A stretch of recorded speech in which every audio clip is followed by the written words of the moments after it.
7 मे रोजी भारत पाकिस्तान युद्ध होणार आहे का? तर नाही मित्रांनो. तर नेमकं काय होणार आहे हे जाणून घेऊया.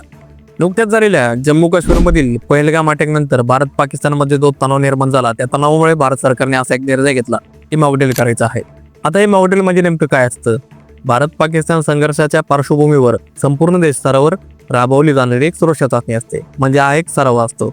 आता हे मॉकड्रिल कुठे केले जाणार आहे? हे मॉकड्रिल सिव्हिल डिफेन्स डिस्ट्रिक्ट म्हणजे 244 जिल्ह्यांमध्ये हे मॉकड्रिल करण्यात येणार आहे. आता या मॉकड्रिलमध्ये काय होऊ शकतं? सीमेवरील युद्ध सारखी जी परिस्थिती असते त्या परिस्थितीचं सादरीकरण केलं जातं. आता या सादरीकरणामध्ये रणगाडे असतील, तोफा असतील, बंदूक असतील किंवा मिलिटरी सैनिक असतील, हे पूर्णपणे तैनात असतात आणि हे सराव करतात. दुसरी गोष्ट म्हणजे फायटर जेट्स असतील किंवा आपल्याकडे जे मिसाईल्स असतात हे पूर्णपणे सक्रिय केले जातात. त्याचबरोबर मोठ्या शहरांमध्ये एअर रेड सायरन्स वाजवले जातात. त्यामुळे नागरिकांना सुद्धा एक सूचना दिली जाते, त्या सूचनेनुसार त्यांना पालन करावे लागतं. आता NDRF असेल किंवा पोलीस हॉस्पिटल असेल, बॉम्बस्फोट झाल्यानंतर त्या प्रक्रियेनंतर तुम्हाला काय करायचं असेल ह्याचा सुद्धा त्यांच्याकडनं सराव करून घेतला जातो. हीच पूर्ण प्रक्रिया आहे, त्याला मॉकड्रिल असं म्हणलं जातं.